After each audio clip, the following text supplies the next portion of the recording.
All right, it is 9:30 time for the Friday Night Hangout. This is where we grab a brew, shoot the breeze, and interact with you live on the internet.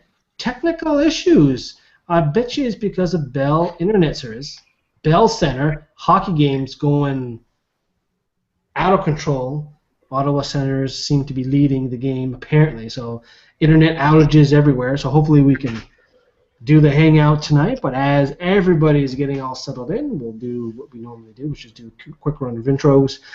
Let's start off here with, over in Dartmouth, we got Dan with us tonight. Good evening, Dan.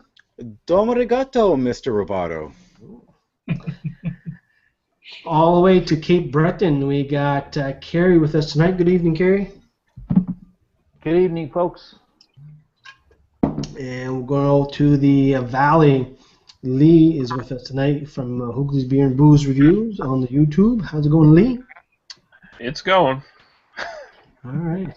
And we lost Lori. She's having some technical issues. Well, hopefully we'll get her back here in a bit. All the way in Newfoundland, we got Bluefin with us. How's she going, Mike? Hey, gang. How's it going? Good. Good to be on. Excellent. And I am here in Halifax also. So hopefully we can get the girls in tonight, and that should give us a pretty good panel, good discussion topics. We have a few topics that we're going to move later on the show. Hopefully we can get the rest of the panel in so that we can have a little bit of fun with that. But basically, we see a number of people jumping in. Basically, if you're watching this live, you can comment, Twitter, Friday Night Hangout hashtag. You can comment on YouTube, Google+, and of course on votingchoice.com. The replay will start once we're done, and of course we have the best of podcasts, so subscribe to that. iTunes, Stitcher, Downcast, whatever podcast app you're using, you can listen to the best of that way. All right, now we got that all out of the way. Gentlemen, what we are drinking tonight. Let's start with Bluefin over in Newfoundland. What are you drinking tonight? I've got a homebrew Pilsner, dry hopped with Citra. All right, good stuff. And Lee, what are you drinking tonight? I am drinking the newest beer from Rare Bird, their Red Ale. And how is that? It sucks. Don't be shy. Can you expand upon that? Like the rest of their garbage. It's just half baked, half brewed. They need Greg Nash full time to make real beer down there, apparently. We got Carrie. Carrie, I just muted you there, but you can unmute yourself. What are you drinking tonight, Carrie? Boxing Rock, Victor's Cross. All right. I'm jealous. Good stuff. We'll see how Carrie does. Carrie usually likes the lower alcohol beer. Now he's getting jumping up. Are you out of rum tonight, Carrie? Oh, I got lots of rum. Oh, okay. All right. I have lots Dan. of too, but I'm not drinking that. Okay. Dan, what are you drinking tonight? Well, first of all, Carrie, the nice ranchero hat you got there. Did you get that from a Senior Frogs? No. Okay, just making sure. For my beer of choice, I thought Krista would be in, so I went for an actual Spanish beer. So I'm starting off with Estrella, which I like because it's made by Damn! So it's a nice light beer to start the night with, which I've already kind of started anyway. No fat burner tonight. That's strange. Oh, whoa. Perhaps that's behind door number 2. 10 o'clock beer. Well, I've also got, see, I've got this one here, and this one here, and then, so we'll see how good the conversation goes. Excellent. And I'm drinking, well, I'm finishing off from North Brewing, their bottled Belgian IPA. 6.6%. I got that, so I'm almost done that. And I found this today at Rockhead. Haven't seen this. I don't think I've seen this. Les Trois Mousquetaires Pale Ale, American Pale Ale. So it's 5% beverage. So I don't know if I'll crack this one open tonight, but no, I probably will. I don't whether or not I'll finish it during the hangout. That remains to be seen. But I will give it the college try, as I say. And we got a number of people watching. Thanks, everybody. Just a reminder, if you're watching live, you can leave a comment on the YouTube page or on the avoidingchores.com show page or Twitter, Friday Night Hangout hashtag, and we'll get the comments here in between the topics. All right, let's get started, guys, with the first topic here. The Blue Nose Marathon needs runners and volunteers. So the Blue Nose Marathon is Halifax's big running race weekend, and it usually rains. Usually there's a post-tropical disturbance or just plain cold for May. I guess they're hurting for registrations. The snow this year made it really tough for runners to get around this year.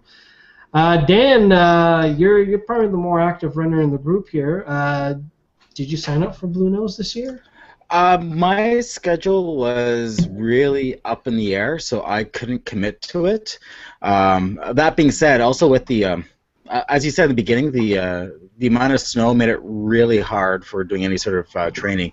At the time, I was teaching a half marathon clinic for one of the hypothermic halves, and even then, like the weather in January and some of February was fantastic, but then as we got into mid to late February, well, as you know, the snowpocalypse hit us, and that really made it damper all the training.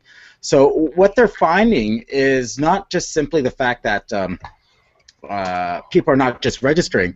You have the people that typically would be doing the long distance races, the full marathon or the half marathon, that would typically be training in the wintertime, and because they're having to shorten their own training, they're just pumping themselves down to the shorter distances, your 10Ks and whatnot. So they're just not filling in the longer distance ones, and it's really going to hurt them on paper for that. Mm. And maybe probably another thing too for people who didn't necessarily get the chance to get their training in, the registration fees are still nice and high. Probably one of the more expensive races in Canada, I think. Really, really fat prices on those ones, and I mean, when you compare it to other sort of really big national ones, I mean, not comparing against the huge ones globally. No, but Canada, the swag that you get with this race is fairly minimal. Now, the last big city race that we went to was a couple of years ago. We went to Quebec City for their marathon weekend, which was in mid to late August. And it was basically the same amount of registrants as compared to Blue Nose, maybe a little bit more.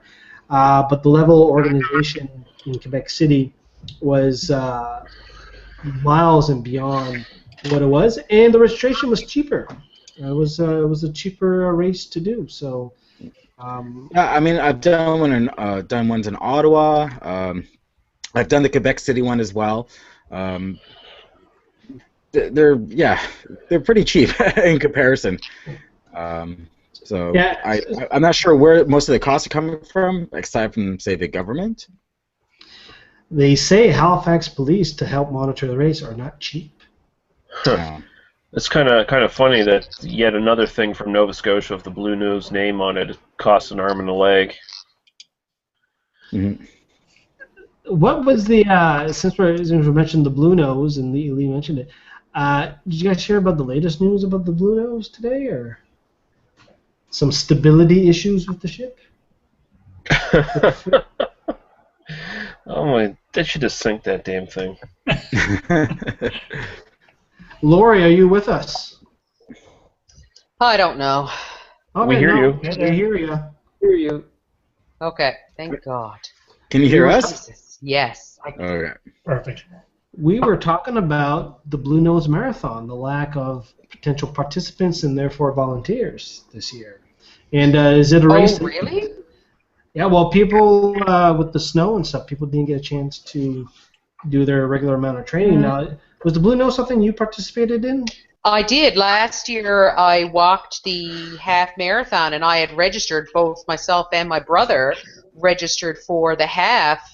Number one, I slipped and fell on a sidewalk and tore ligaments in my knee, which meant that number one, I couldn't train because the sidewalks were crappy, and number two, I was walking from work and slipped and fell and tore ligaments in my knee, which meant I couldn't do it, and we deferred our sign up till next year. But I mean, you can totally see how people wouldn't have been able to train. The sidewalks and streets were crap, so unless you had a membership to some type of gym or track or something, training outside would be challenging at best. And so, yeah, I don't think I was alone. Usually by this time, if I remember last year correctly, there was a lot of chatter on social media about training for Blue Nose and participating in Blue Nose. And while there is still some chatter, it's certainly not where it was. And I hear very little chatter about volunteering. So that's unfortunate, really. Yeah. Now let's bring it out to the rest of the panel there. Lee, Carrie, and Mike. Do you get crazies in your neck of the wood that go out running in tight spandex in the winter? Oh yeah. Yeah. But usually they're like hot officers' wives from like the base and stuff. So I'm not complaining all that much. I was gonna say, are they running from the po-po? Yeah. Probably. So was winter conditions up in your way like their usual routes? Was it? Did you see less of them this year? Or? Just in the sort of mid months there where we had the few weeks of snow, but otherwise saw them all the time. There's a lot of regular runners around here. So. Okay. Mike, what about yourself? Yeah, we've got a couple of people who run all year round. But, I'm just thinking for the Blue Nose run, maybe if they left it for an extra month, the weather would be much better. You could probably get more people ready to train.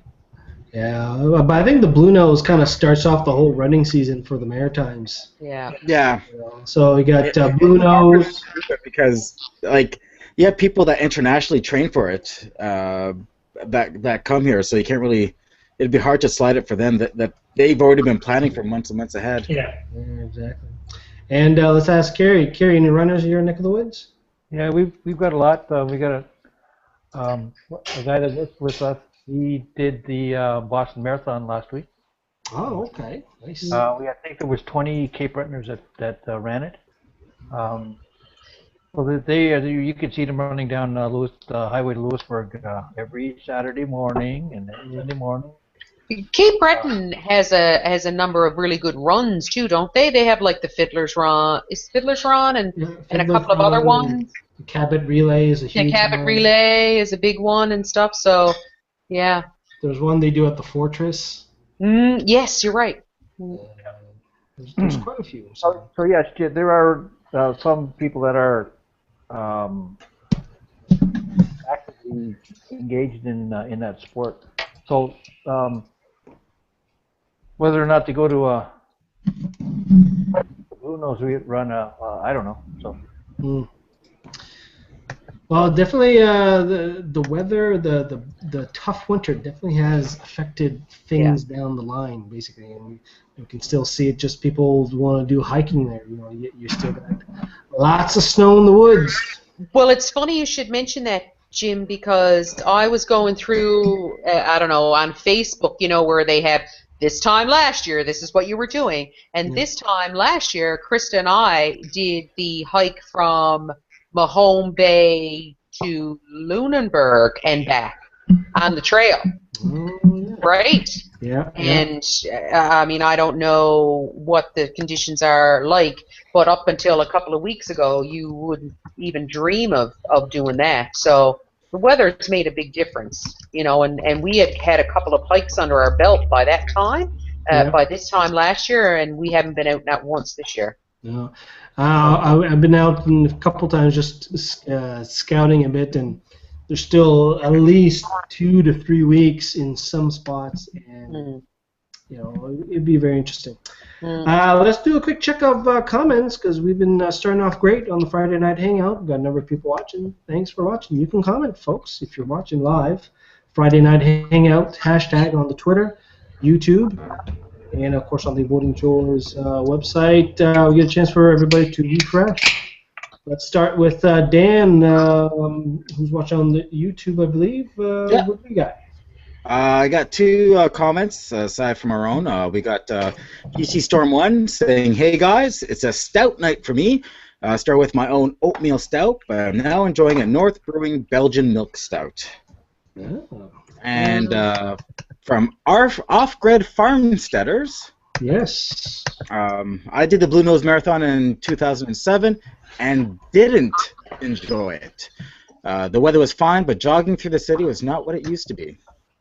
That being said, I did the half. I ran the half last year, and to be honest, I thought it was actually a pretty good course. I mean, you make your way up to the north end, go downhill along Barrington, and really the toughest aspect of it was just near the end. But overall, for what most people constitute being a very tough hilly course, it was actually a pretty fast course if you actually just did it right.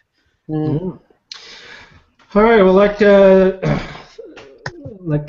notice a shout out to all the people watching us live here from Charlottetown, Evanston, Glace Bay, and Ottawa. Who's watching us live right now? So yes, I can find these things out, people. Let's move on to Lee. Are you monitoring anything, Lee? Or? Yeah, I got avoiding chores here. Okay. Do we have anything? Yeah, we do. Stag Gunner says, "Hi there." And Trudy E1 says, "Hey homeboys, waiting for the homegirls to join in. Got some Marzen from Steel and Oak here in New Westminster, and my growler and my bomber of IPA from Bad Tattoo in Pendington." So did you get the Bad Tattoo from the growler, or is that what it's called? Excellent. Yeah, we should try to get Trudy here on the panel one of these weeks. Then. Yeah. You mentioned it before. Yeah. I would very much enjoy that. And Make it happen, Jim. It's Yeah. your show. All right, I'll have to send a DM on the download. Yeah. Trudy, $5. Entrance fee. Anybody monitoring anything else? I can't remember here. Usually Krista does Twitter. What about the Twitter? I'm looking at Twitter, kind of, and there's really there's not a lot. The last one is from Mel to say that Krista's going to be late because of beer. So, it was original or extravagant. Yeah, because beer, and like I said, they Stillwell had some nice beers. So I understand. I had 3 before I came home tonight. So okay. Hey. All right, so let's move on to the next topic then, which is unfortunately a sad event at Peggy's Cove this week. Somebody got too close to the edge and fell into the ocean, and I believe they haven't found him yet. No. They had to call off the search. I think the divers did until Sunday. Is that the last thing that I read? The last thing I read, they were bringing in some sonar, I think. Oh, okay. This is the first time since 2010 that somebody lost their lives getting too close to the edge on the rocks on Peggy's Cove. Somebody's put up the question, how come there's no fence? Because it costs money. And why would you want to put a fence? Why do you need a fence? And also, every single photograph of taken of that area would look like terrible. My question to you, Jim, is why would you want to stop Darwinism in action? Oh, I don't want to stop it. That's why don't put up a fence. Let the fools stand too close to these to the edges. Or I mean, I'm sorry for their family and everything, but I mean, come on. If you're going to stand there, you're putting your life at risk. There's no bones about it. You should know by now. I think I ever have those like inflatable balls, like those gerbil wheels that you go inside there and you just kind of tumble down. Sorry, I should not be making fun. It's a tragic loss, but gerbil balls are fun. I'd like to welcome to the panel Krista, back from her busy evening. Funcation! Hey, Krista. Thank you. Hello, everybody. It's been a busy day. I think she's drunk. Hello, everybody! Oh, I am very, very sober and pleased to be here. Is it 10 o'clock already? Because I've got some words for you. It is. It's close to 10 o'clock, and I arrived at exactly the topic I have opinions about, so hooray! Excellent. Let's do this. Do you have anything about the Peggy's Cove that people asking, why don't we put up a fence to prevent people from... Yeah. You know what? I've seen this at Peggy's Cove, and I've seen this in other areas where a similar situation exists. And Lori and I visited one of those places in Spain this year, and honestly, like, there's no fence in the world that's going to keep people from wanting to, like, go look at the rocks and go see the waves out there. And people that are not from the ocean and aren't from places that are close to the ocean just do not understand the power of the ocean. And it's really unfortunate, but sometimes things like this happen. And there's probably nothing a fence can accomplish that people won't get by.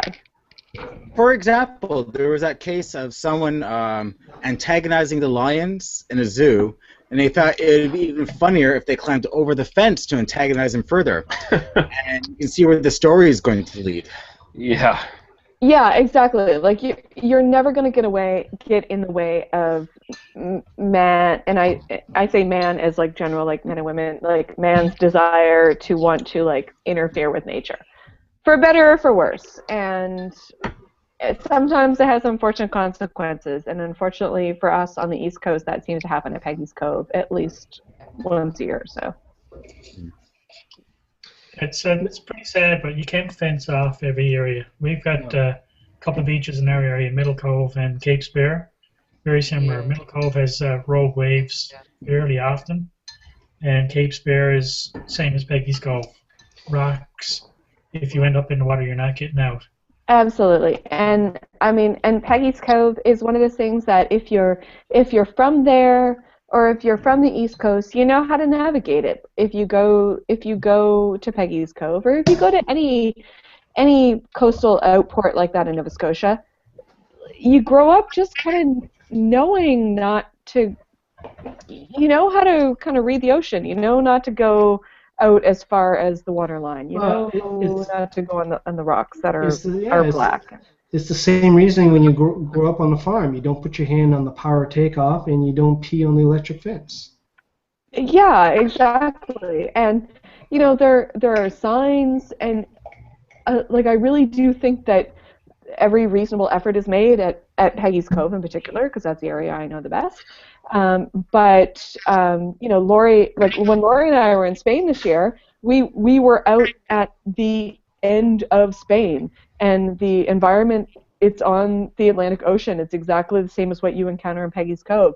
And we saw this guy climbing out on the rocks, and they were black rocks. There were pools of water, and I said to Lori, I'm like, just watch this guy. Like, he's probably setting himself up for some danger. And in that case, he didn't, but there was every reason to expect he would, because we're from a place where you expect that sort of thing to happen. Like, if you see a puddle of water on a pile of rocks and the rocks are black, you don't go stand on those rocks, because you know that's where a wave has crashed somewhat recently, and you just know that, and there's only so much you can do to prevent that sort of thing from other people. And really, once you start, let's say if some odd circumstance that somebody decides, yes, we'll put up a fence in Peggy's Cove, there's plenty of other places that all of a sudden, like, let's put a fence around Cape Split, and let's put a fence around Cape Chinooka, let's put a fence around Crystal Crescent, and you know, there's, might as well put a whole fence around the province, right? Now you'd have to put up a wall of armed guards. I mean, I don't think you're ever going to fight, common sense aside, I don't think you're ever going to fight the will for someone to want to get to the edge of the ocean, or to want to get to that one thing, whether they have all the information they need to survive that or not. And and most of the time that works out okay, but sometimes it doesn't. Just wall it up. We'll make John Carpenter's Escape from Nova Scotia. Yeah. Let's go get. We can totally get a film credit out of that. I don't know, not the way that our arts are going. I know. All right, let's move on to the next topic. And since everybody's here now, oh, look, where's Lori? Lori's disappeared. I know. I showed up and just Lori left. Are you like frozen. Lori are like Pokeroo? Yeah, basically. Have been in the room at the same time. It's like, where did Pokeroo go? We can't be. I don't think we can. Well, we were in the same place in real time earlier this evening. Well, I don't know. She wasn't saying anything. That could all have been like pre-taped. Let's move on. I don't know what to tell you, man. Let's move on to the next topic since we're almost 10 o'clock. Might as well do this one. Cape Breton lost their collective minds earlier this week. Sightings of Ben Affleck buying some juice at a gas station in Cape Breton. I feel like. What time is it? Do it. Go for it. Go for it. Mike's coming in from Newfoundland, so we're on Newfoundland time. So. Yeah. I'll take it. 27. Thank you, Mike. I'll take that. I think that this Ben Affleck story has preyed to the worst star bleeper and celebrity bleeper impulses in everybody. Because if you do like 5 seconds of internet research, you will find that both Ben Affleck and Jennifer Garner were in other places the day preceding they were meant to be in Cape Breton and the day after they were in Cape Breton. So I don't think either of them were really there. And I feel like the hullabaloo that got made out of it was mostly incredibly embarrassing. It was. It was. I don't know if it's because of all this Bruce Jenner stuff, where it's like, okay, come on, just stay away from the guy. Like, why are we hounding? It's kind of the same thing. It's just, can't people just It's go not to news. shitty camp? It's like, not news. The guy. And if he was there to go to the Abbey, leave him the F alone and let him do whatever he needs to do there. Like, stop being so damn embarrassing. Like, just let the guy exist. The thing is, like, the clerk at the store there was saying how he was trying to downplay it and be all casual with them and stuff while he was there in the store, but then obviously you went and told everybody you fucking knew and then spread it around, like... Took the videotape from the store. Yeah, like... that is so gross. It's ridiculous. So where's TMZ in all of this? Oh, they probably already have it. They probably already have it. They got renamed to TMZ. Chronicle Herald for Well, 2 days. it is if literally no other news site in the world picked this up, which means it's either inaccurate or not remotely interesting. Well, to be honest, If it's the latter, it's so much more embarrassing. Like, today was the first I've heard about this, so... It's embarrassing. It is embarrassing. We have been on a run where we've had a lot of like fairly significant celebrity presences in Nova Scotia. It's certainly not the first time celebrities have been here, and it's certainly not the first time celebrities have been to that part of the province. And don't be so bloody embarrassing about it. Just let people go on about their business. That's why they come here in the first place. That's why Ethan Hawke owns property here. That's why Kevin Spacey would come here. Like, that's why Jude Dench was here. Like, that's why Tom Selleck comes here and films movies all the time. It's because people, like, leave them the F alone and just let them go with their business. Now, if it's Honey Boo Boo, you can annoy the shit out of her. So, well, please do so. She'll be at the Walmart anyway, and we'll invite her. Honey Boo Boo, she can go to Peggy's Cove all she wants and stand by her.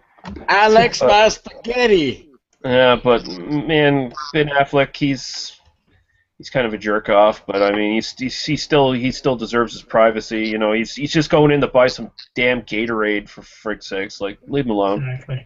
Yeah. But if the story is and continues to be that he was here to go to the Abbey, he was here for a very specific personal reason, and leave him the F alone. Don't put his picture on CBC. It's 10 o'clock now. You can say the full...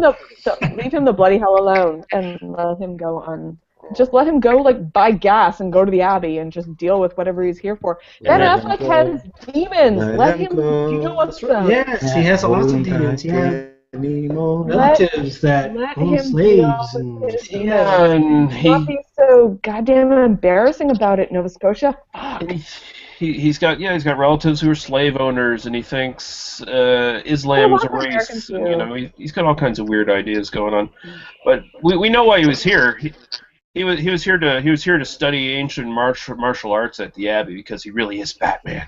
But if he was here to detox at the Abbey, or if he was here to do something like that at the Abbey, just let him do it in peace. It is literally none of any of our business. Leave this guy alone.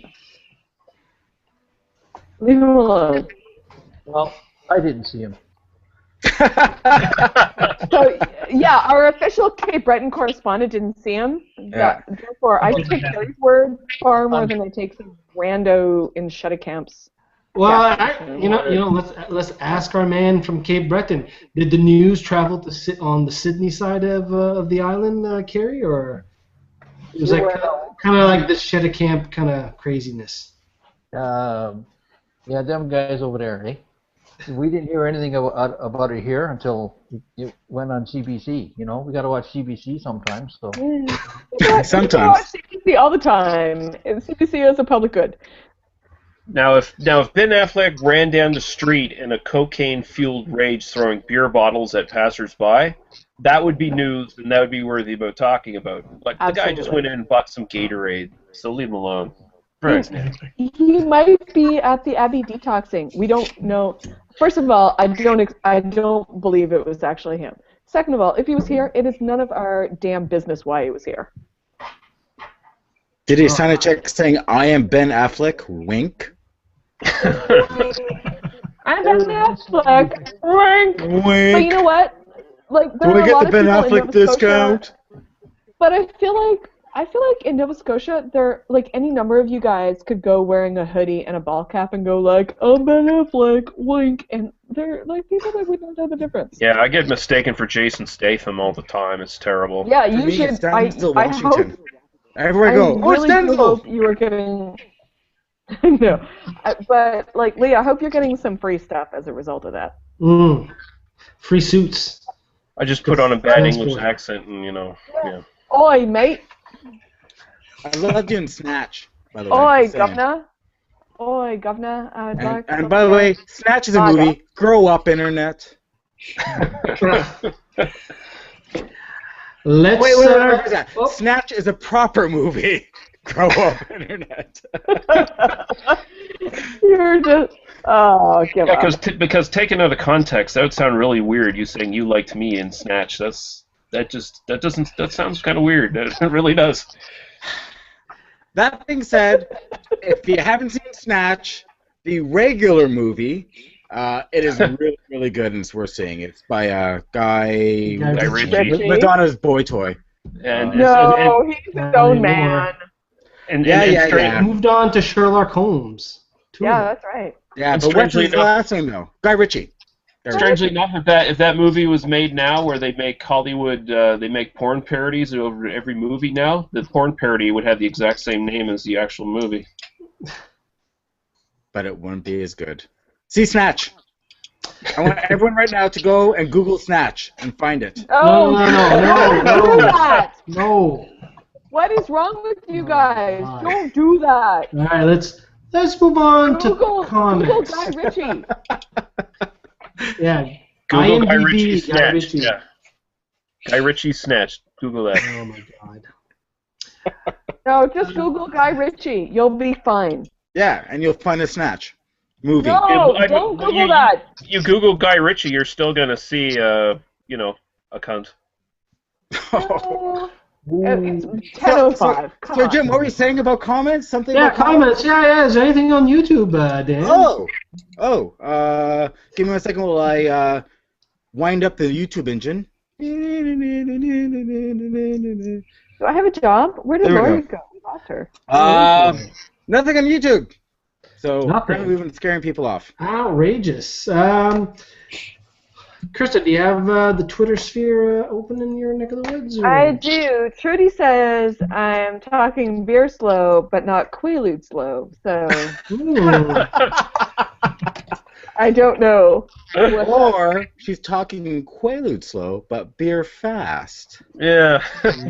I will say that because I missed my opportunity to tell you guys what I was drinking tonight, Oh, yes. because I remain unemployed, I'm drinking the contents of my refrigerator. So Why aren't you drinking tonight, Coors Light then? I'm not drinking Coors Light. I'm drinking all the stuff that's in my refrigerator. Okay. So tonight I'm drinking Boxing Rock, the Cascadian Dark, which surprised me by still existing in the back of my refrigerator. And it's like 6.5%. So it's all right. Yeah, don't get me wrong. Alright. Well, since we're at it, might as well do the round because it's that time. Carrie, what are you drinking tonight? I am enjoying Vickers Cross Hey! because it's the only boxing rock I can get in this town. Well, you know, if you were stuck with one, that's not a bad one. That's true. Dan, what are you drinking tonight? Well, first of all, Krista, I actually got this one because I thought you were going to be here at the beginning. So I'm so sorry. Estrella, your Spanish beer. Estrella! And you know what? That's actually one of two Estrellas they sell in Spain. That's Estrella Damm from Barcelona. See, I even said that. Dang! Yes. That's Estrella Damm, Yeah. which is totally something different in Catalan, so my apologies to my Catalan friends. And then they sell an Estrella in Galicia, which is on the opposite side of the country and is a totally different beer. And they will fight you in a street about that. Anywho, dilly, I moved on from that part of the world to Bavaria. So I've got Weihensteifer. I don't know. I don't speak German. All I can think is Hoffenpfeffer from the Bugs Bunny cartoons. Anyway, it's the world's oldest brewery, coming in at 1040 for the age of the brewery, and it's a premium Bavaricum. Hope you get an ointment for that. 5.4% wheat beer, pretty good. Polishing off. Moving on next shortly. All right. Lee, what are you drinking tonight? I'm thankfully no longer drinking Rare Bird Red Ale. I'm going to have to wash the taste out of my mouth here soon. 10-4. Lee, did you try the double IPA from Sea Level, the El Diablo? No, I haven't been to Sea Level in a long while, sadly. I think they have a little bit of that lying around. I really liked it. I enjoyed it, so I'd be interested to hear what you think about it, if you can find some. Or I will save one for you if you ask me nicely. Nicely. Nicely. Uh-oh. Mike, what are you drinking tonight? I've got a Prison Break Pilsner. Who Where's makes that from? Guelph, Ontario. Oh. What? There's no prisons in Guelph. There's no beer in Guelph, is there? But That'd be whoever like a put this out Kingston should beer. probably be putting one. It's not good? No, mine is better. Oh. Prison Break, more like prison crap. Yeah, they have a couple other ones out. I had one earlier this summer. I'm not sure what it was. It was decent. Well, that's good to know. Prison Break. Avoid. Prison. I am drinking fine today from Rockhead here. The Trois Mousquetaires, the American Pale Ale, 5%. What? Yeah, That looks malted. like a wine. Yeah, so flavors here: malted, grapefruit, caramel, orange blossom. Yes. What? Some Centennial, Columbus, Cascade, Quebec, and yeah, pretty nice beer. Nice. The Heinz 57 of beers. It's good stuff. Like it. And the bottle wasn't that expensive too. This is a Trois Mousquetaires, but unfortunately Rockhead kind of increased prices quite a bit. But got this. I think it was $8. So.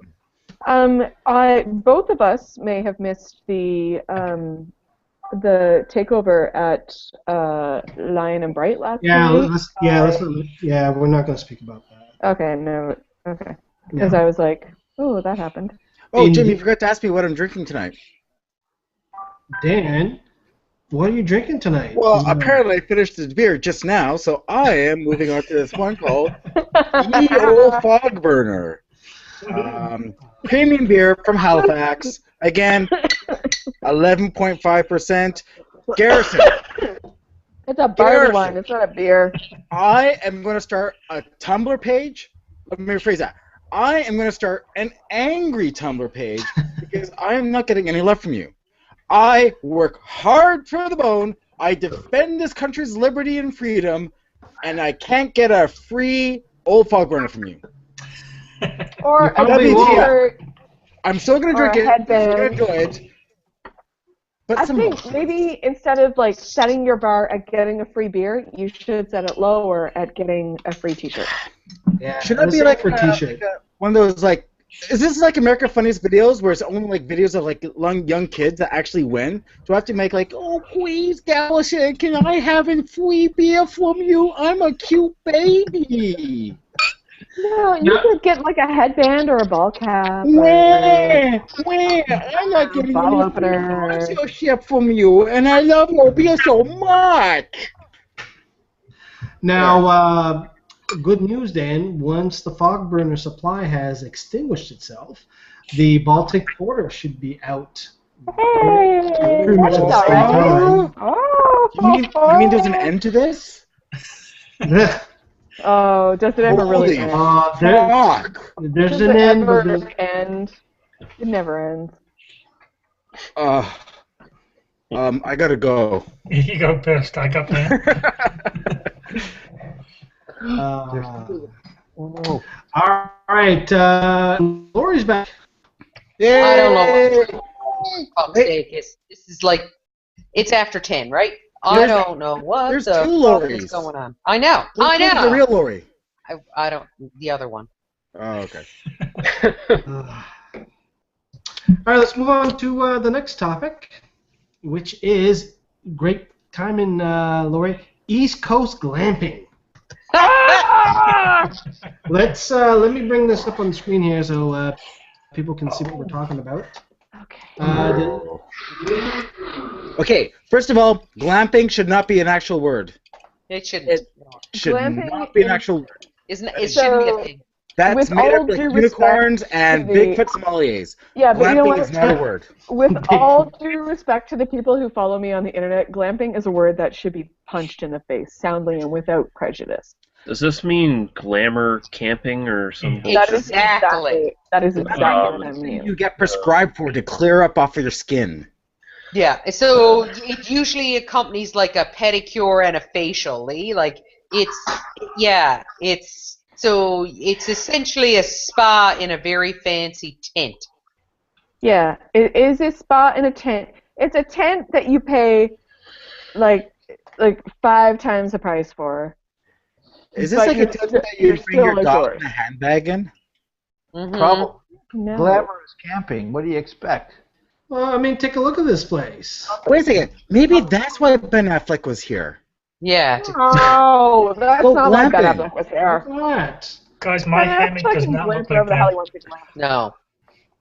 First, I really hate these like really like cute portmanteaus where you take 2 words that have no business being together and it's like, no, this is a thing. Like glamping is one of those things that just drives me right up the effing wall because it is No, stupid. but Krista, look at this. Look at the stars. These look. No one who is like legitimately some sort of like glamourous princess who packs 3 suitcases when she goes away for a weekend is going to be satisfied going for a weekend away in a tent that looks like that.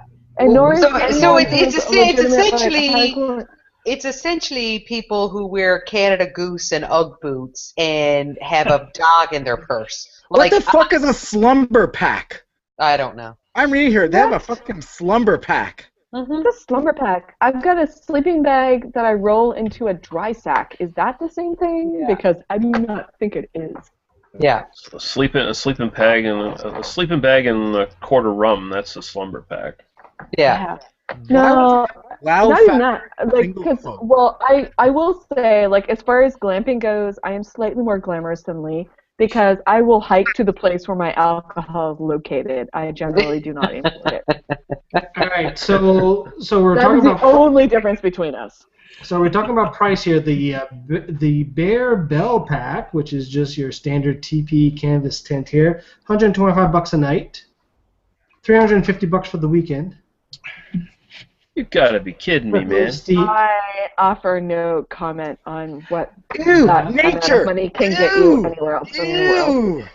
But honestly, like, I mean, I love tenting. Like, I make no bones about it. Anybody who follows me on Twitter knows that I love it, and but the whole idea that I'm gonna show up and somebody's gonna have my tent assembled and my, quilts rolled down and a jug of sangria just perched on a pretty picnic table fills me with rage. That is not camping. Like, Also, well, look at the picture. There's houses in the background. Yeah, That looks. There's a level of that's somebody's backyard, my son, and the cabin is right in front of it with the jacuzzi around the corner. by the way, you do realize the past tense of the activity is to glump? Yeah. Glump. But I would say That's Like, what is that? That's glamorous humping, isn't that what Oh, that yeah. is? Oh, man. I glumped all weekend long, baby. I It was glue- awesome. It was That majestic. last one you showed, Jim, that looked like something like the Shah of Iran would keep his harem in or something. Yeah. But I mean, honestly, I do think on like a very objective level that is a tourism product that exists because I've been to countries. Yeah. Oh, yeah. I've been to countries where that sort of like glamping thing, where you like live in this like glamorous like tent on like the Sahara, is a tourism product that's offered. It's very common in like Morocco, for example, and those sorts of things. A But year. I do not think that is the thing that it might have an occasional market in Nova Scotia, but I'm with Lori. Like I'm not a huge camper, but when I hike or when I backpack or when I do those other sorts of things, you better be damn sure I do not expect that when I am traveling. No. Hey, Jim. Yep. It's in your neck of the woods, eh? It says pick up and return at our Hammond Plains location. What? Yeah. Son. Damn. This is your side business, isn't it, Jim? You've got No, to set up as your shit, side. right. Oh my You're God! the You glamping have king. to like sign on for glamping. Are you testing it out on us to see how the rest of the public would react? Glamping king, Jim's here. Yeah, Jim's here. Mermaid Mr. and the Glam. Cow Campton. Jim Sears, Mr. glamping Glam. shame. Glamping shame, Jim Sears. Shameful, Jim. If you want those types of creature comforts, go to a resort or a spa in the Catskills. I can totally find you rid of the an all-inclusive pretense resort of in camping. Cuba that you will find very satisfactory. Yeah. But do I not just- try to tell me you're going camping. Now, the interesting part is that you see Parks Canada and the provincial parks adding yurts, adding No. those authentics and all that stuff Don't do it. for $100 a night, which are booked Well, solid. I will. Is this that different? Even though you see houses in the background of one of the pictures, but as you said earlier, Krista, this is a product, and there might be some couple coming off a ferry, flying into the city, and this is their idea of roughing it in Canada. By the way, they also mentioned the fact that That don't make it right, Jim. That don't I was make it gonna right. say, like at a very basic level, girl. When I say girl, I mean all of Canada. Get paid, girl. Get paid. So if you're yeah, bring in those people for like $500 a night and get your check. Get paid. Because no reasonable Canadian person is going to pay that much to like basically sleep in a sleeping bag on the ground. But if you can like convince someone else to do it, let the free market reign. I embrace and support that sort of thing. I will never do it, and I will harshly judge anyone I know in real life who does it, and best be assured, I will harshly judge you. Hey, they're promoting bachelorette parties at glamping. Glamping bachelorette parties. They can deal with it. I'm going to judge them. Do you hire my a- judgment I is could argue- weighty and severe. I could argue a yurt or some of those pre-done tents or structures, because some people want to, they want to experience camping before they invest in a tent and all of the gear that come with it, and I can get that. But I'm not going to a bachelorette in a yurt. No. I'm not right? I'm not a hillbilly or a hobo. Like, Yeah. Can you get like a maid or a butler with these things? Can you get Some like of them you can, dude. You don't even have to make your own goddamn bed. No, I there's don't need a yurt to get a butler though. Like, I don't There you need go. to Like, there you get go. a butler. You can get like a skinny latte with your s'mores. Wait, I don't want either of those things. You are Wait. so wrong. are I'd we go for actually that looking to Swedish give yurt. tourists in the mouth? Can we perhaps have an Avoiding Tourist sponsorship from the Glampers Anonymous? Well, We I'd all rather get have together I it within think a we pretty glamp, much killed that. a glamping environment, and then we glump together to do our podcast as in unison. Well, And then, like, we say- all get around in a circle on the cushion. and- That would I be would something amazing. greatly enjoy the opportunity to glamp with y'all Yeah. and let. Let me glimp with me. We would need to drink for like a smooth 3 hours before we started talking about it. Mm. Wait, what'd you say about We could sit in a sitting circle and braid each other's hair. Isn't that right, Lee? in No, a, I'm not in a, gonna braid- in a, I in a have the circle? longest That would hair be anyway. Say that I don't- again. What? Right I on, don't want- right on, Dan. I'm the only person with hair. I don't want you guys braiding my hair. That is weird. Like, no. There's hair here. There is Yeah. hair. Wilson's yurt? I just- Oh my God. Yeah, I don't know. Anybody braiding my hair? I think there's a difference in scratching your ass and tearing it all to pieces. By that I mean there's a difference in having a pre-done structure versus having something so extravagant that masquerades as roughing it. And neither one of one of them you can justify. The other one is just. It's just I don't understand the logic. So there you go. sounds like a bunch of yuppie circle glurking to me. So they're circle glamping? Circle glamping, yeah, something like that. They're definitely circle glamping. Yeah, All right. Well, with that, I think we really fleshed out this topic. I think so. Very well. Yeah. Let's do a quick refresh on your pages, see if there's any new comments. Just flag me here, and I'll just tell everybody who's watching that if you missed the beginning of the show, you want to catch the replay. Once we're done, the replay will start. in 15 Okay. minutes. First of all, there's been some breaking news while we've been on the podcast tonight. But What? I don't know if it's like real breaking news or just internet breaking news.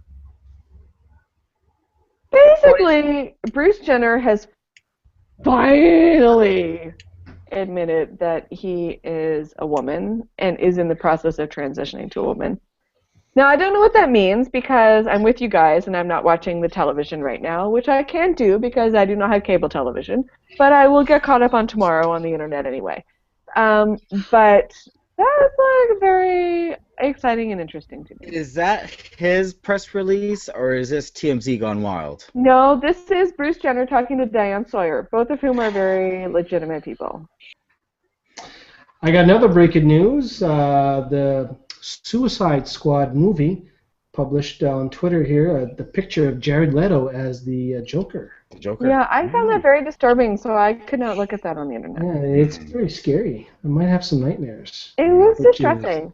The most important thing to me that has been breaking between the time I took my taxi to my house and the time I got on the Hangout was whether or not the Duchess of Cambridge has gone into labor, because I am running a very important and increasingly lucrative gambling pool regarding the birth of the next royal baby. Lizard baby.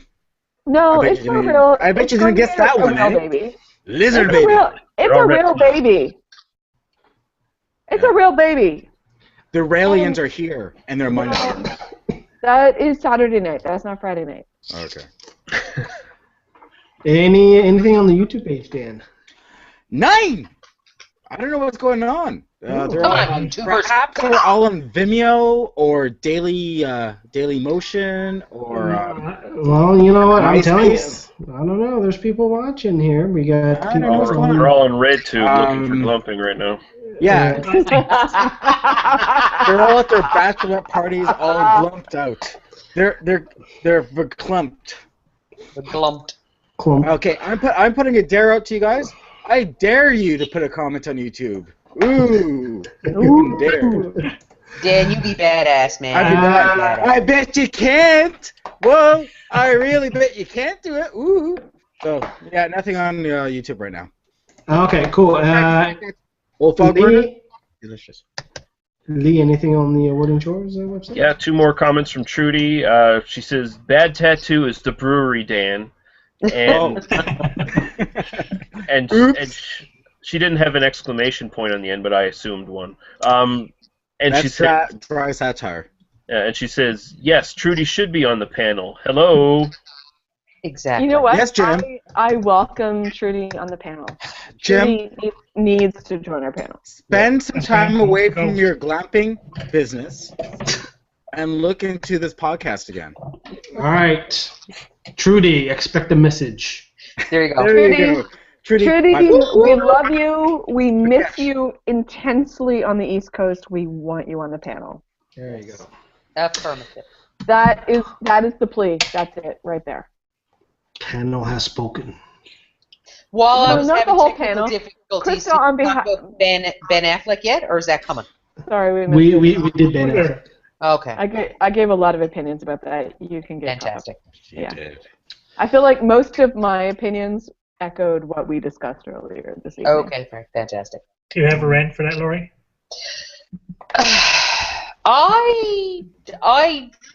I don't understand the. I'm going to say it this way. I do not understand the charm of getting all bent out of shape when there's a actor, actress, someone of some type of fame that comes across your path. I don't get that.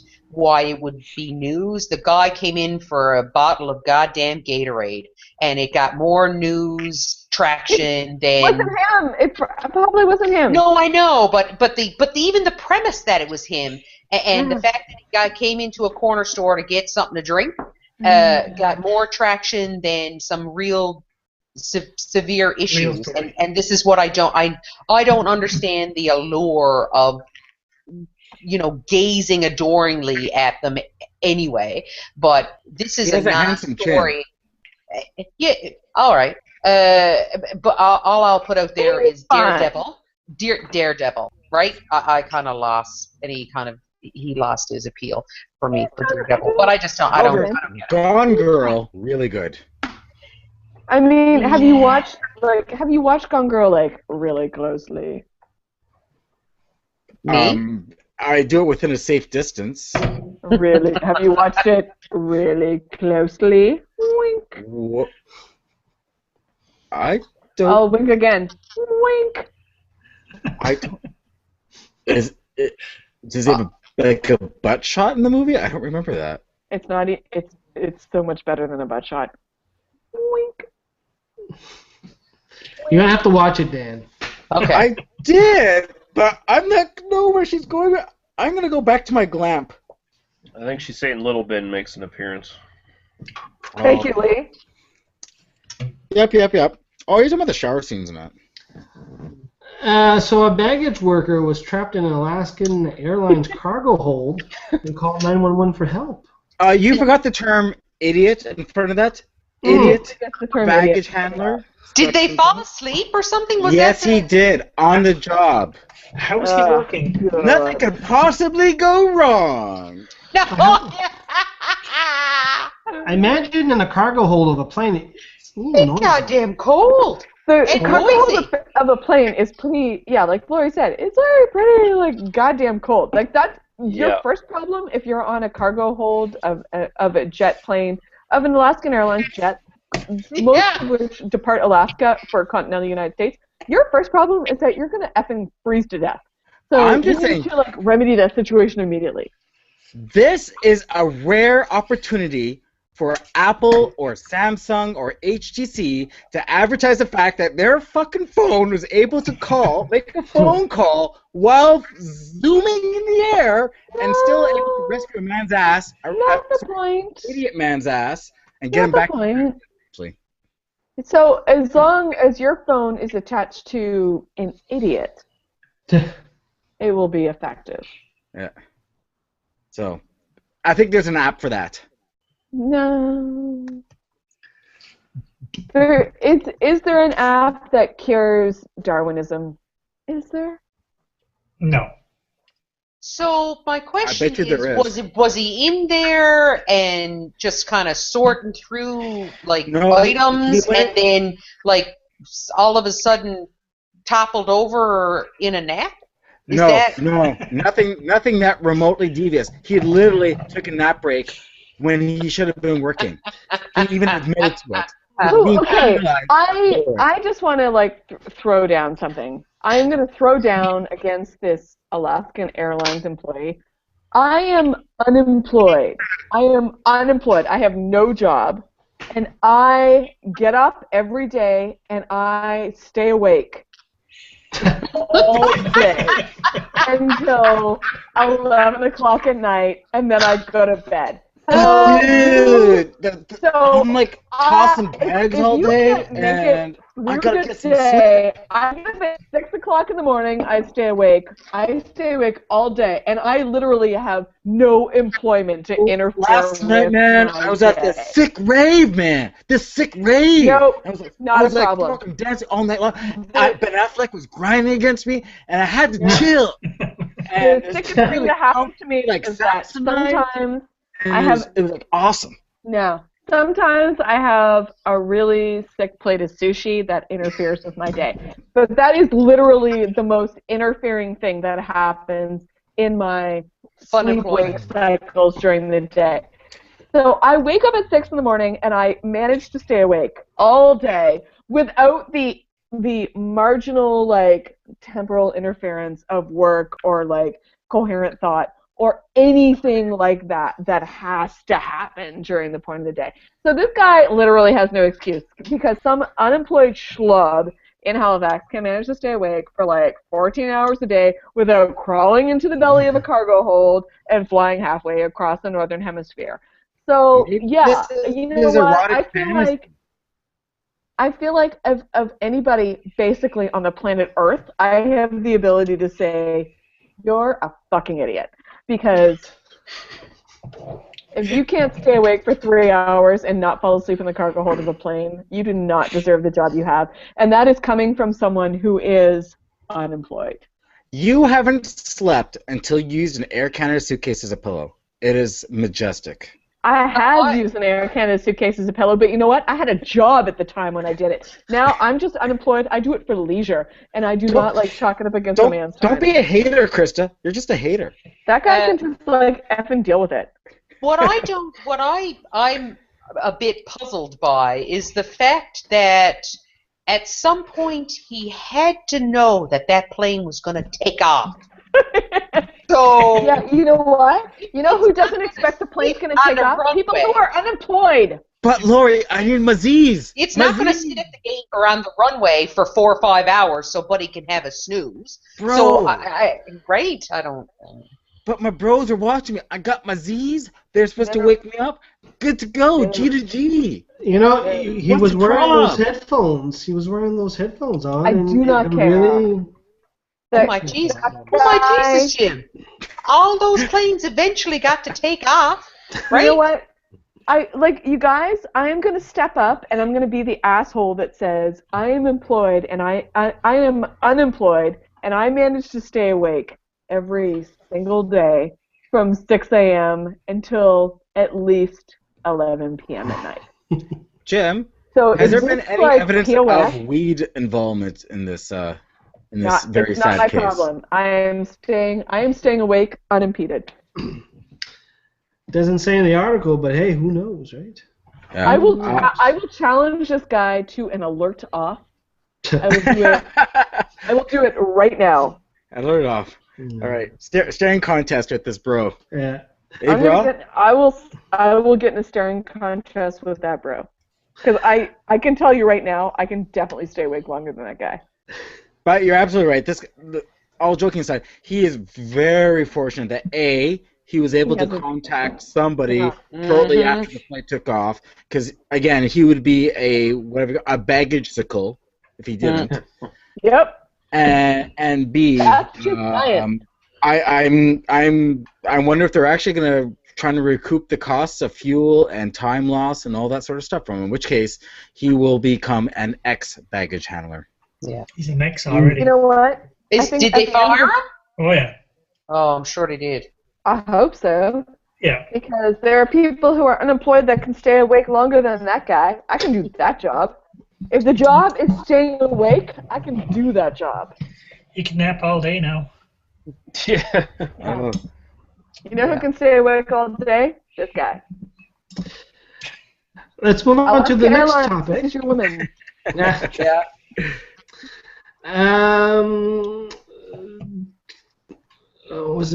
Keith submitted a story about the Cirque du Soleil finding a new owner. Before you start the conversation, the picture that you put on the webpage is fucked up.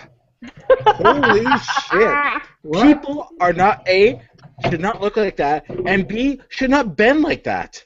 That is like that. This is like some sort of weird sort of like Teletubby-ish thing if they were... No, it's sensual. What is your problem? What? It is sensual? Interesting. I'm looking at the picture right now. What the fuck? All right, let me bring it up here. Yes, please. I had to go. They're doing like a game of peekaboo from their own asshole. I mean, no.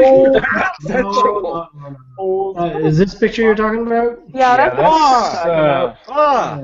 that's not exactly the Kama Sutra we're talking about here. That's something totally different.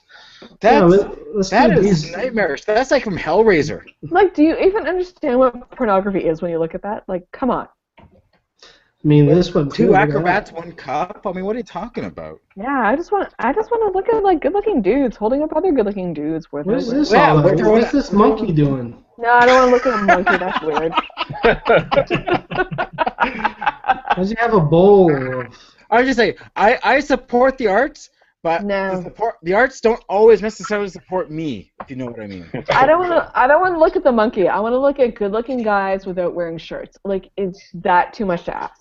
So what is the essence of the story? That the guy who started Cirque du Soleil is selling it? Selling his interest in it? He sold most of it. He sold most of it for what could generously be described as a shit ton of money. Where does Celine Dion fit in this? Oh, she gets hers. Don't worry about it. She's a circus freak? Oh, she had a piece of this, right? I think she did have a piece of it, yeah. Oh, Celine Dion's got a piece of everything in Quebec. Don't worry about it. But since I'm not a big fan of the Sick, we can move on to the next story. So, Yeah. But it is a significant Canadian business story because it is a uniquely Canadian success story that has now been exported otherwise. Exported very well. Yeah. Exported to the direct financial benefit of a few people, but not a lot of people.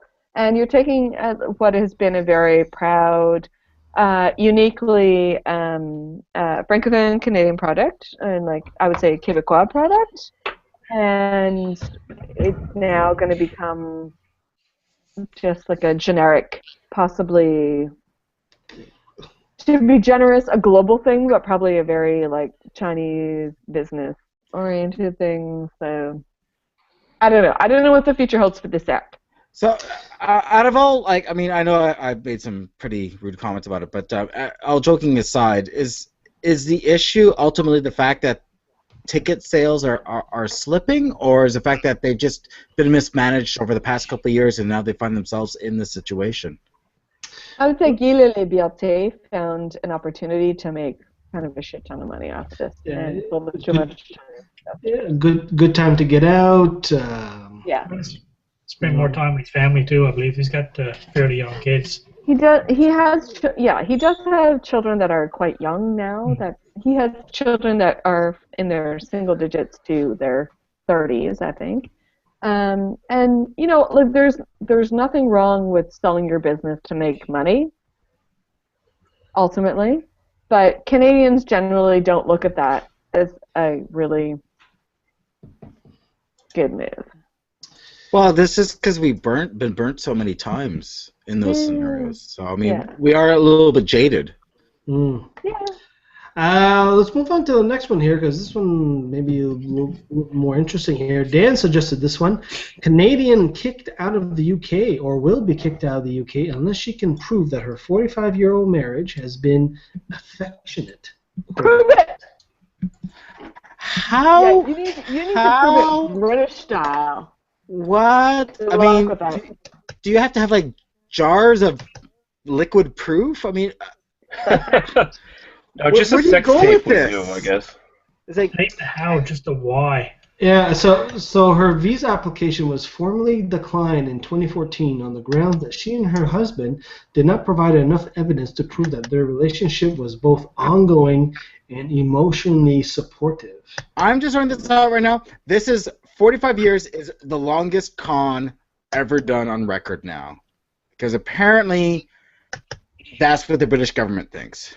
I will say though, there are elements of this that make me go like, because if she had been living in the UK the whole time, why not secure British citizenship as a Canadian citizen? It takes time, but it's not terribly onerous for a Canadian citizen to acquire British citizenship. Some people are proud of their Canadian citizenship, and they don't want to surrender any part of it. And you can retain your Canadian citizenship and become a British citizen. You don't have to surrender your Canadian citizenship to do that. Like, it's 2015. Like, you don't have to do that.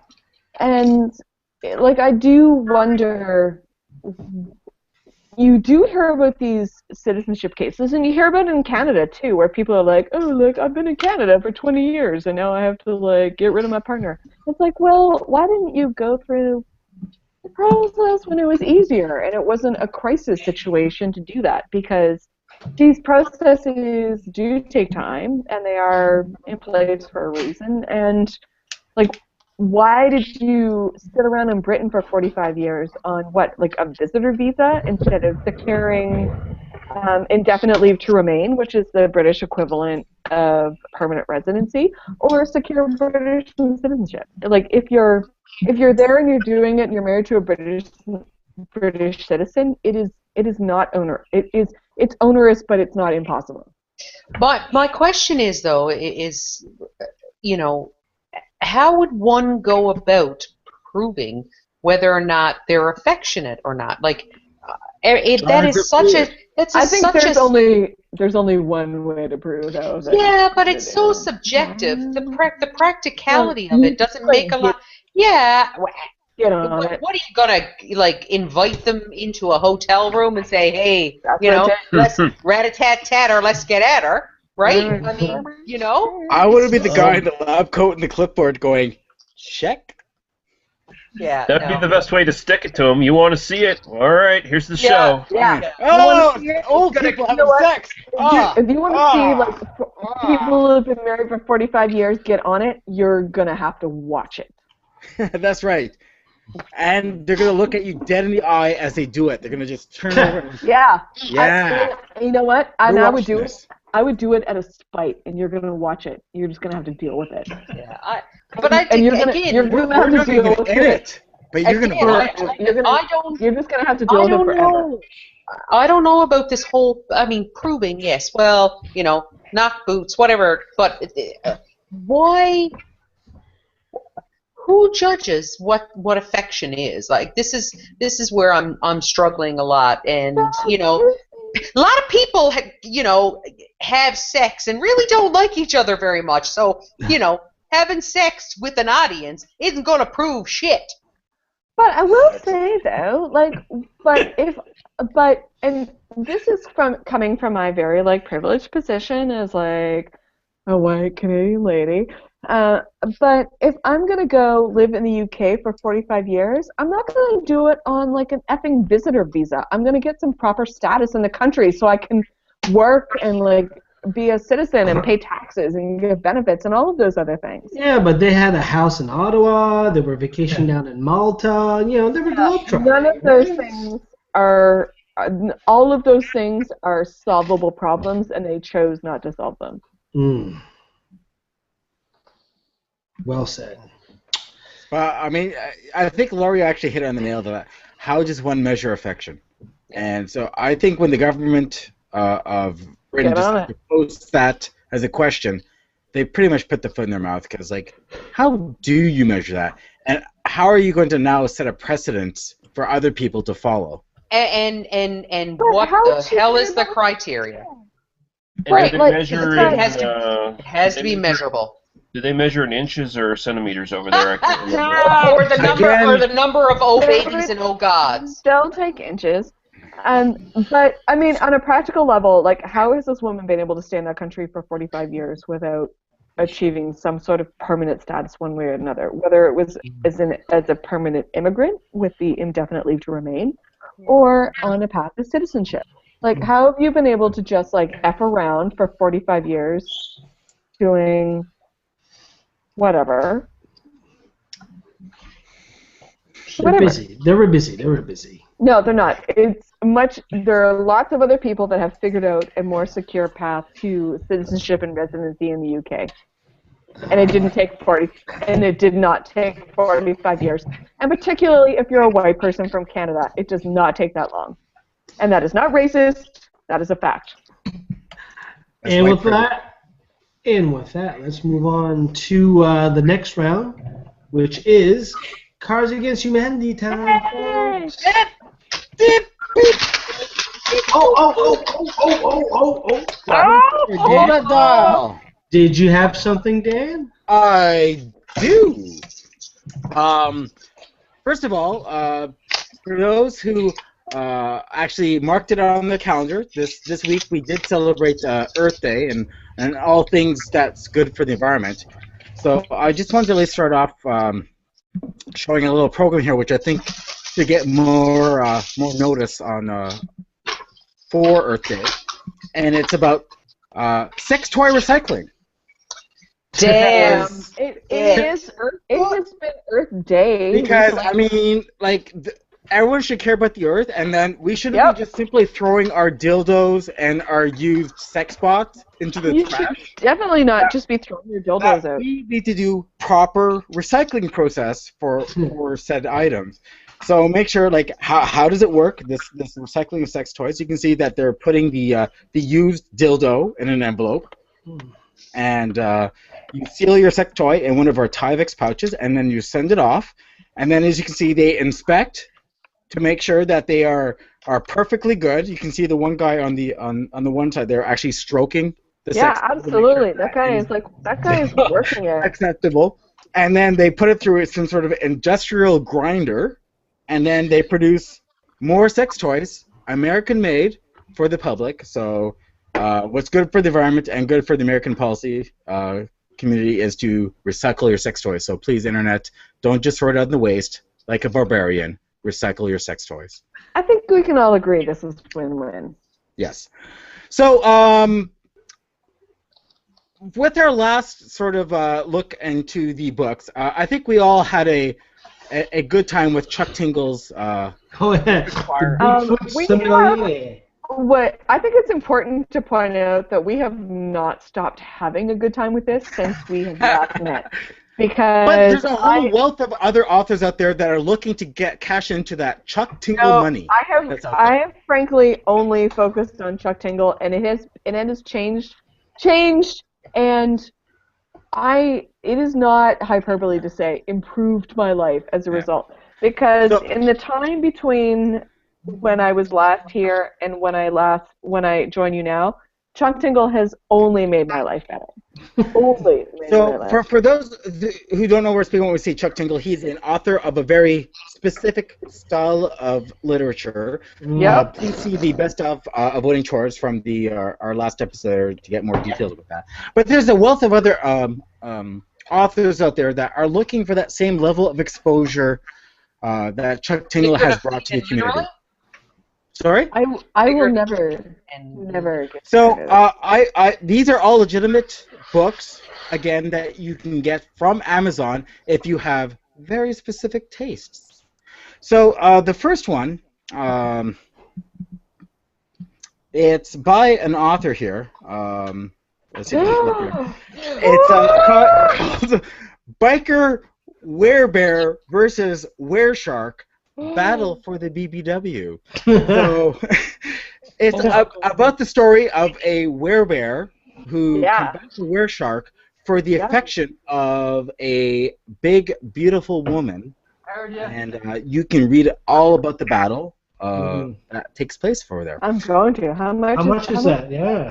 How much is that book? Ooh, just see. Well, because $3.75 for Biker Werebear versus Wereshark. Like $4. Yeah. So I'm always gonna suggest you pick a chunk tegel, but yeah. So for those who are all over Sharknado and they want something that actually gets them deep down in their core, there's books like this out there. I found an author called Ariel Loonhart who has this thing for bears as well. And where there's smoke, there's fur. That must smell great. Is there a Bigfoot there? Because there. And she's another one for the bears as well. So, For Whom the Bear Tolls. Jesus. High level erotic adventures involving robust men and bears that love them. Dan, And also, I'm not saying these are I'm gonna stop you not right stuff there. about gay men. This is actual bears. So this is actual bear on beefy in action. Well, that's just hot. God. No. I can't hear that. Oh God. Oh, God. Okay. Oh, God. So moving again, Amazon. These are all legitimate books. This is art now. No, they're self-published books. They're not legitimate. Yeah, books. they're all self-published books, but you know what? The Chuck author Tindall thinks makes it's fucking legitimate $1,000 as another Hemingway book, so we can't comment on that. I found another one. It's another series. It's called Taken by the Haunted HDMI. I can understand that one. Oh my God! By Sidney, who apparently makes a lot of books that people are being taken by other objects. But in this case, 4 out of 5 stars. Not coaxial cable, not S-video cable. It's HDMI cable that seems to be pleasuring this HDMI is the new individual. standard, so I get that. Let's read the description of this title, Dan. Oh, the description. Sarah has always been fascinated by haunted houses. It's no wonder that she buys the one in her hometown the first chance she gets. She's going to prove to everyone that she can live in a haunted house longer than anyone. She's ready for strange noises and moving furniture. But what she doesn't expect is a haunted HDMI cable. So, I mean, I could go on, but I'm not going to ruin the book for you. 11 pages. That might be worth. And you know what? it is? I'm gonna step in. it's 4 out of 5 stars. So, ladies, this book's for you. I don't know. I have read basically every description of a Chug Tingle book that exists, and I have yet to hear anything tonight that tops. Okay. Well, Chug Tingle has a thing, as we know, for butts. He has a thing for Triceratops and other dinosaurs. They're billionaires. They're fancy billionaires. This gentleman here has a book called Taken by Canada. The entire nation, per se. Yeah. And I'm just going to read out this part here. One man has a dream to fuck Canada. Oh, my. Will he succeed? Only reading will tell you the answer. By the author of critically acclaimed erotic novel Taken by the Lightning Bolt. So, if you This want is to 4 pages 4 long. pages. Okay. This is historical fiction, right? How And much? I just say, this cover has the most amazing Photoshop ever, I as was you can just tell by the thinking the beefcake. same thing. That is amazeballs. Okay, if you guys want to know what it's like to be literally screwed by your country, I will write you a story in the 2 hours after this show tonight that will achieve the same end. And you guys will not have to pay me, but everyone else who's watching will. And I do have one more. I mean, we saw this Taken series and Bears and stuff. But then I came across another These do special. not exhibit the creative joie de vivre that you see with a Chuck Tingle. another creative person by the name of Oh! Wendy Pooser, who has a thing for farts. So we have Okay, my best I friend's take it smelly back. I take surprise, everything back. a fart to remember, and my boss's gases, taboo. And I just want to read a couple of excerpts from them as well. if you don't mind. So my boss's gases, taboo. The description goes, when Michael has to stay late at work to catch up after his procrastination, he Sure. comes face to face with his sexy boss, Emily. But Yep. when they try to leave, their escape is cut short by a faulty elevator. Oh. And unfortunately for everyone, Emily is feeling a rumble in her stomach. And the repairman won't be there for almost an hour. There's more than one thing that Emily wants to get out in the open. But will Michael be willing to handle it? Well, I can't believe. And wait. I will speak about a fart to remember. Again, Amazon. I do love that it's a all forms of credit card payments. If this is something that you're interested in, fart to remember. Okay, Alex no, wait. is down in the dumps after a breakup. Go back to the picture. Luckily, his best friend Rachel's there to pull him out and show him a night in the town. Her stomach is rumbling, and it's not long before Alex can smell the effects. But far from being disgusted, Alex feels a strange passion for Rachel's emissions. How long can he hold back his lust while Rachel lets out her gas? Wow. am I the only one who's tired of these worn out porn tropes that they're just throwing here in these books? So, it's terrible. well, So tired of this. To follow Amazon is a cornucopia of wonderful fiction. You will find any taste manageable for. They sound better than 50 Shades of Grey. I'll give them that. So, to follow up on that line of questioning, are we to expect that he wants to have vaginal sex with her, or like something else? we don't question it. It's there's a bag of gas waiting to be explored, and we're Like, here.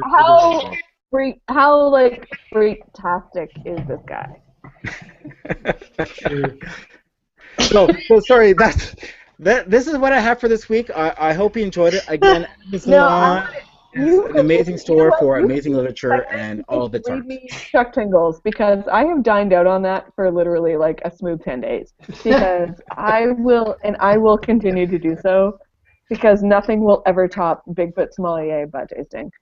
Ever. I'm a kind of exception. A butt within a butt within a butt. I mean, that one's pretty small. I've road tested a few of those things, and nothing does better than Bigfoot sommelier butt tasting. So yeah, that's I road tested that with a friend of mine who was on a trip where he is wine tasting with people.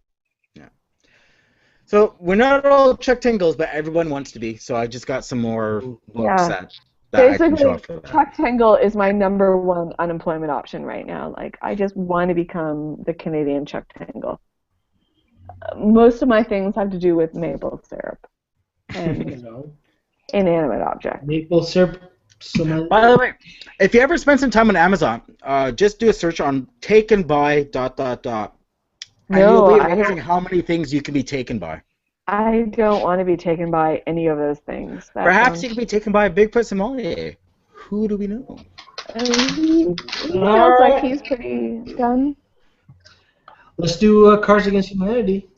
After this, Cards Against Humanity seems fucking tame. Yeah. Yeah, you're right. I'm exhausted. Oh, poor Jim. I'm exhausted from clenching.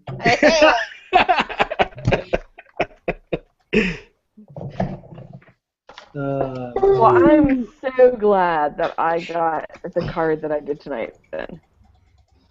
All right, so so we've shortened the round of this. So whoever has the real cards or the printout, we'll let them choose the black card, and a few of us who are using the online version will just skip us there. So we'll make this a little bit of shorter round. So if you're at home watching and you want to jump in, quickly grab your Cards Against Humanity deck, grab a bunch of white cards, and play along. If you want to tweet your responses, Friday Night Hangout hashtag.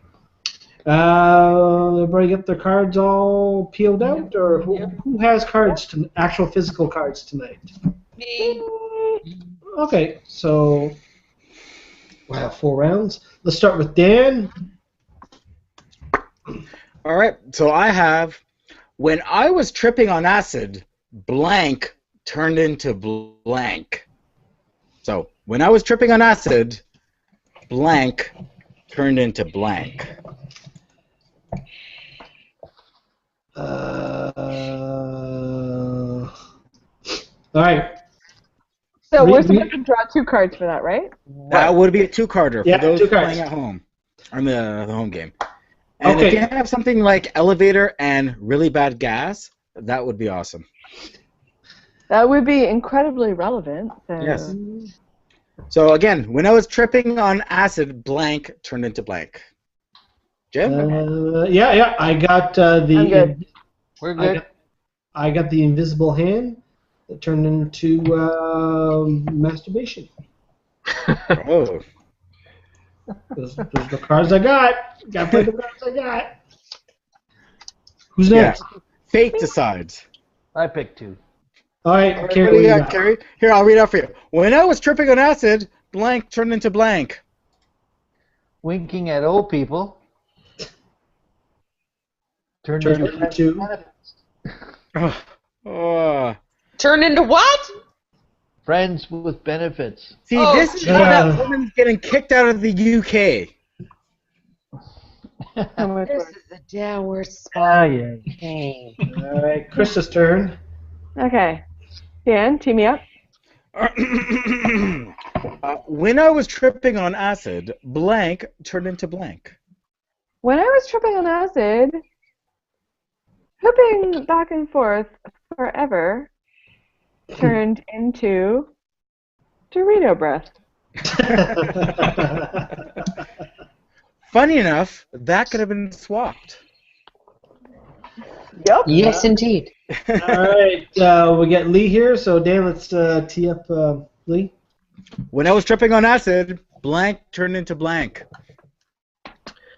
Daniel Radcliffe's delicious asshole Yep. turned into getting so angry that you pop a boner. Wow. There's nothing so angry about his asshole, but I'll take that. He's delightful. There are worse things you can do than deal with Daniel Radcliffe. Lori. When I was tripping on acid, poutine turned into assless chaps. Yep. Oh. That's probably in a book that you found, Dan. Taken by poutine. Yes. Taken by poutine. Wearing And, assless chaps. The man changing poutine. That's Yeah. right. I'm gonna call it a Krista Tingler. And it's gonna have a bear in there somewhere, but sure. Don't worry about it. It's gonna have everything. Mike, what you got? Sorry, when I was tripping on acid, A defective condom turned into the Republicans.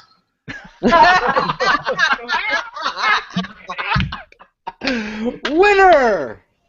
We got Trudy responding on Twitter here. When I was tripping on acid, Republicans turned into anal beads. Oh, I don't think I want Newt Gingrich up there. No. No, you know, the worst thing about Newt Gingrich is that he is into it. Yeah. I'll be the dirtiest of the beads. Yeah, don't worry about it. Like, the dirtier the bees get, the more Newt Gingrich is into it. Yeah. Don't worry about it. Okay. Like from Silence of the Lambs, he does rub the lotion on the skin. But he would beat it on the skin if he had to. So yeah, that's what I got for this one. So someone else's turn for that. All right, perfect. Who's next? Carrie's next? Yeah, sure. Whatever. Okay. Yep. Blackguard. Blackguard. It says, I drink to forget blank. I drink to forget 3 months in the hole. Yeah, Okay. that's what I got. Yeah. Mike, what you got? I drink to forget Nicolas Cage. Oh. Lori, you drink to forget. An erection that lasts longer than 4 hours. Oh. Because, let's be frank, it would surprise a whole lot of us if that happened. Lee, you drink to forget. Vehicular.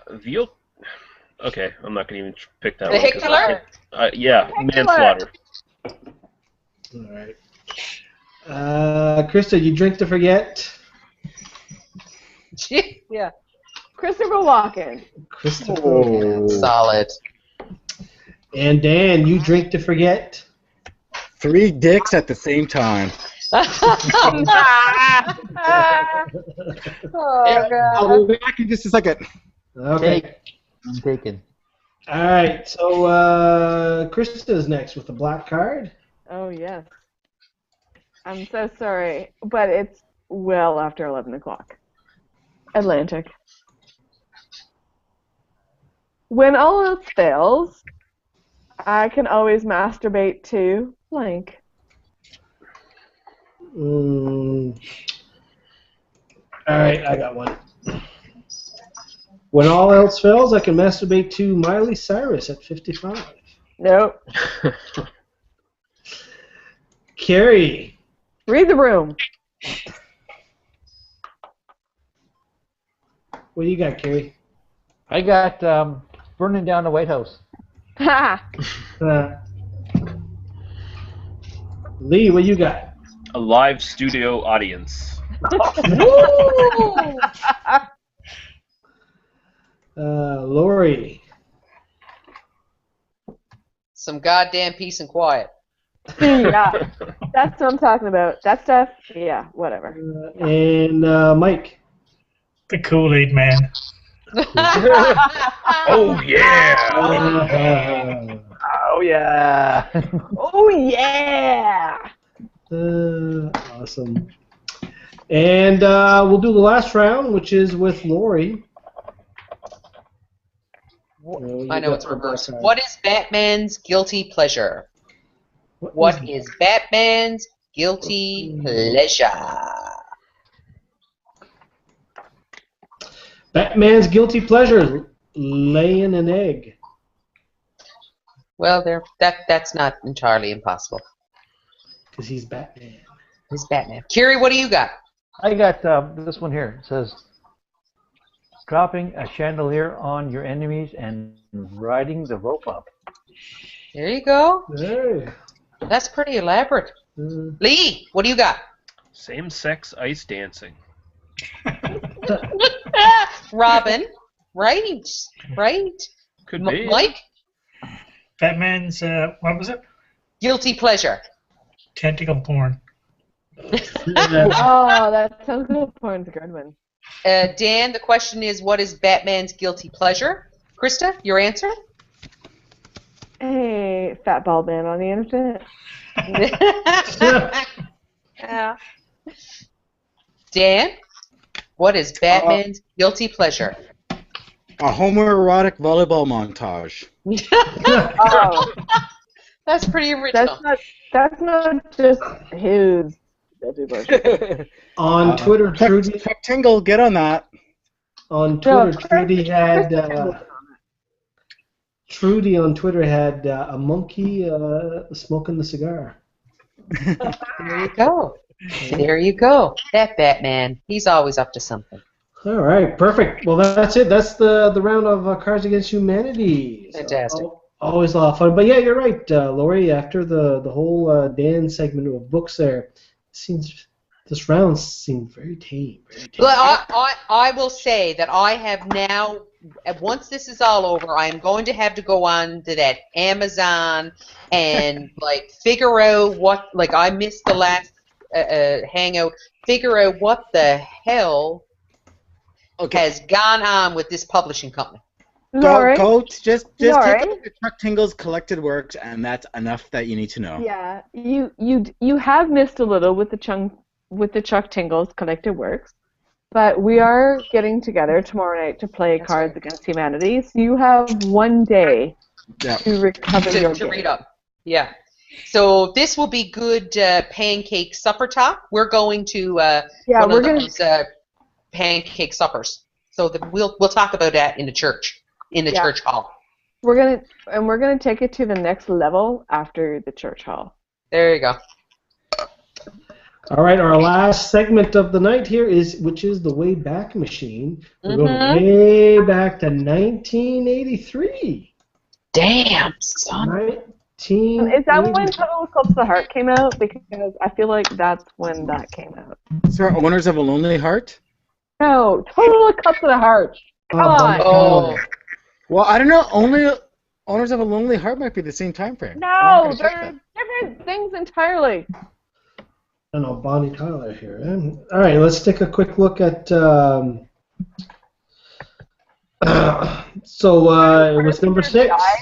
So Number that's a downer in 1983. 1983. The top song was "Every Breath You Take."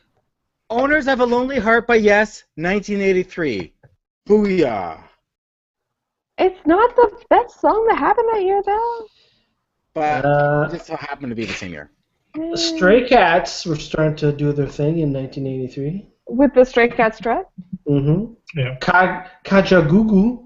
Kajagoogoo to shut Okay, I'm going to have to Down wear Under by my... Men at Work. Down Under by Men at Work, which incidentally is still to this day one of the best songs ever. About Australia. Yeah. I will have to If wear you my can, now. if you can interject Vegemite sandwich into a song, you got some solid lyric writing there. This was a good year. We had Eddie Grant, Electric Avenue. Oh, that to Electric Avenue. and all the bullshit around it. And Toto, Africa. Oh, solid. So I will say one of my greatest memories in recent times was when I was in South Africa and we were driving through Addo Elephant Park, which is in the central southern part of South Africa, and that song came on the radio, and we did not see any lions that day, but we just sang along to that song like it was. So we have and it was just this really it was this very charming clash of North American culture where Toto Africa was a super huge deal and South Africa where the song was not a thing at all. For computer nerds, Lotus 123 and Microsoft Word were both released.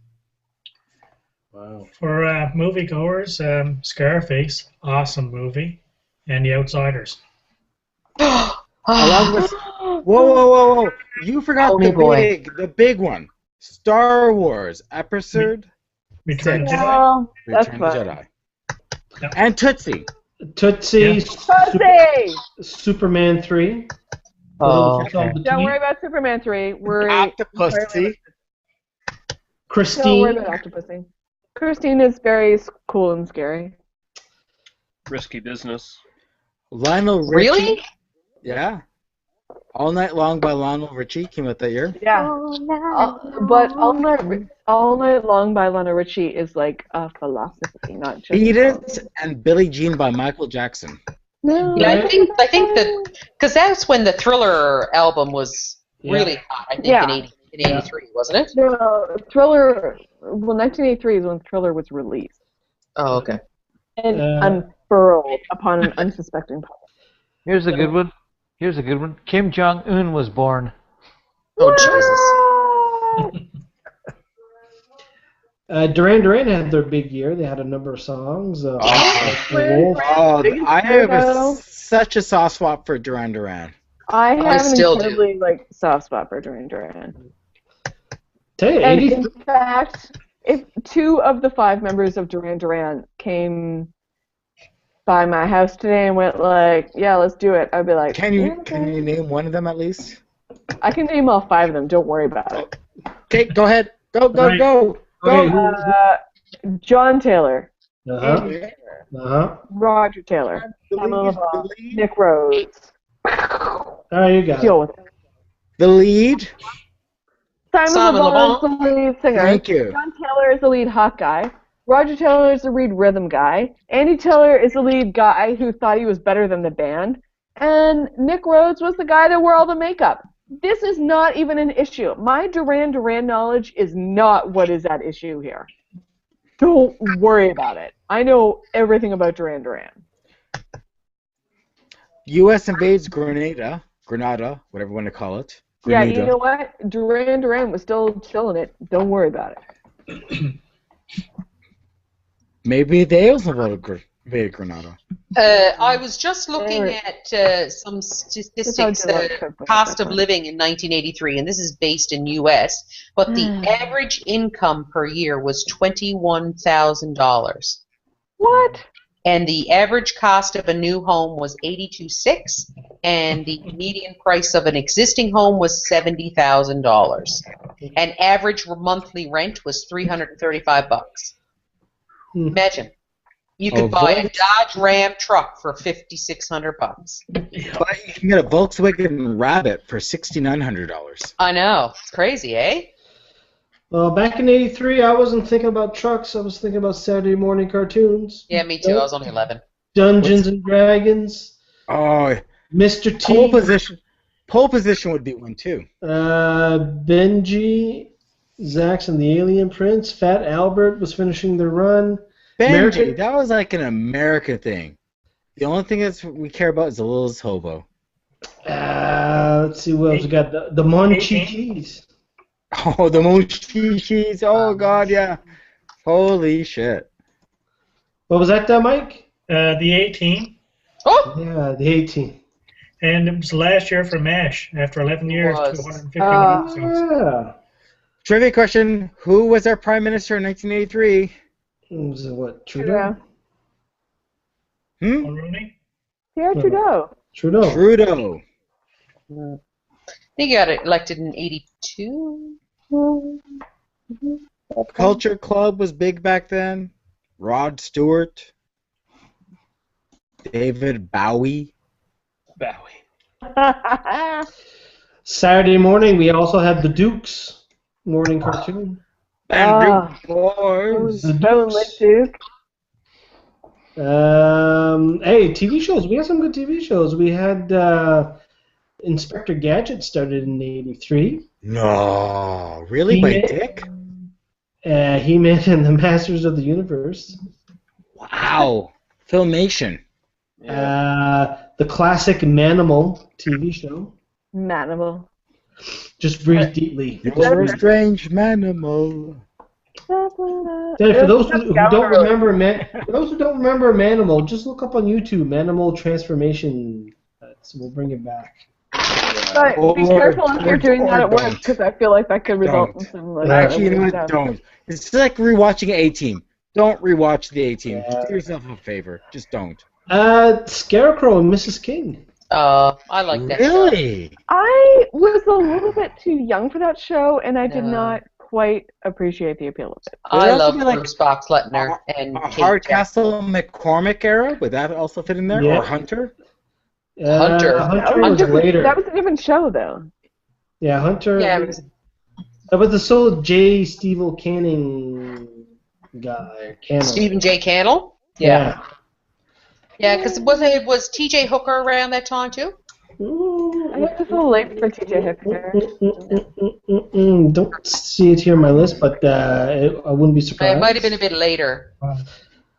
No, T.J. Hooker was around. It started in '82. There you go, see? Okay. Final season of Chips. Eric Estrada. The big miniseries, The Thornbirds. Yeah. That was huge. Webster. And George Papadopoulos. The series V. V? Okay.